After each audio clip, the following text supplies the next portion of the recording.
Madagascar zooms into headline news as British forces occupy Diego Suarez, the only worthwhile naval harbour in the island.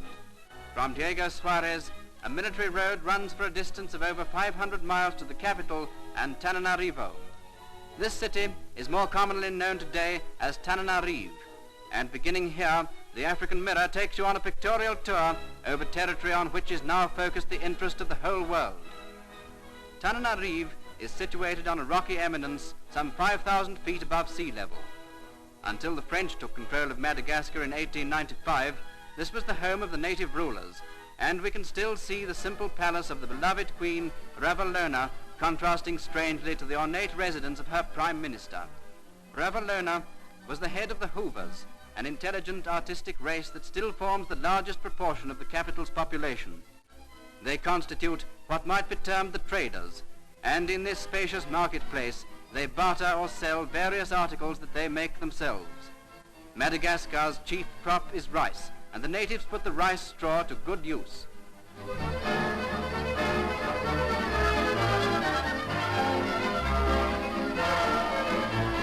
You can buy poultry here, and even pork. A few feet of cord keeps the pigs from running off, for no two pigs ever want to go in the same direction.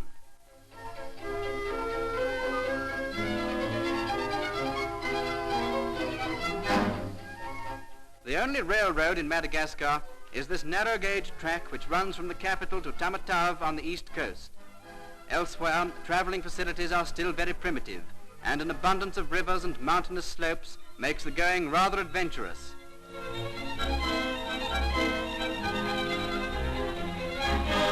The beasts of burden are by no means docile, and the job of roping them in at the end of the day often takes on the character of a Wild West rodeo. Our tour has now brought us to an inland village.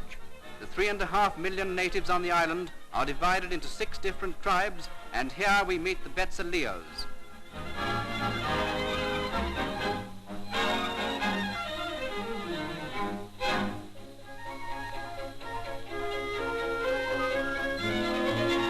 The Wrestle are an industrious race, and their menfolk are mainly engaged in working minerals and gold.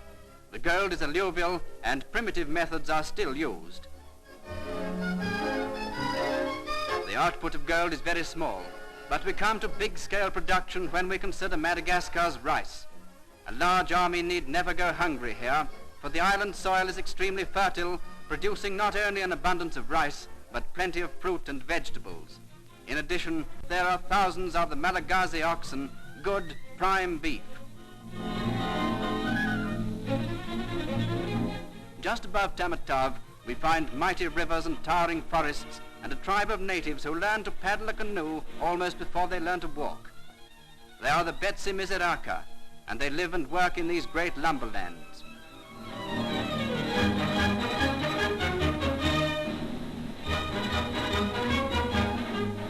These people have brought the felling of trees to a fine art. Madagascar is famous for her palisand wood, and this timber has been exported to almost every part of the world.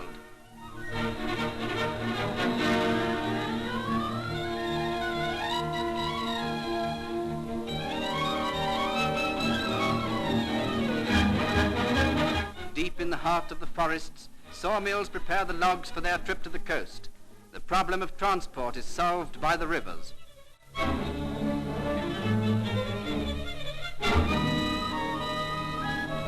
Leaving the forest lands, we travel to the high plateaus where we meet the Baras. These are a carefree and happy people whose life is packed with feast days. Both men and women are of exceptionally fine physique, and the most respected members of the community are the wrestling champions.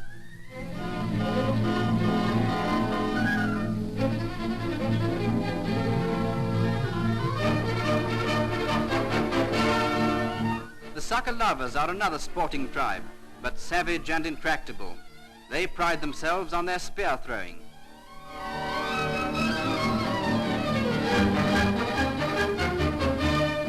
And finally, in the bamboo forests, we come upon the Antanala, most primitive of all the Madagascar tribes. One man is sent to kill an ox as an offering to the gods, and while he's throwing the beast, women take water from the river in long bamboo tubes, and the dancing begins. As the dancers grow thirsty, they refresh themselves.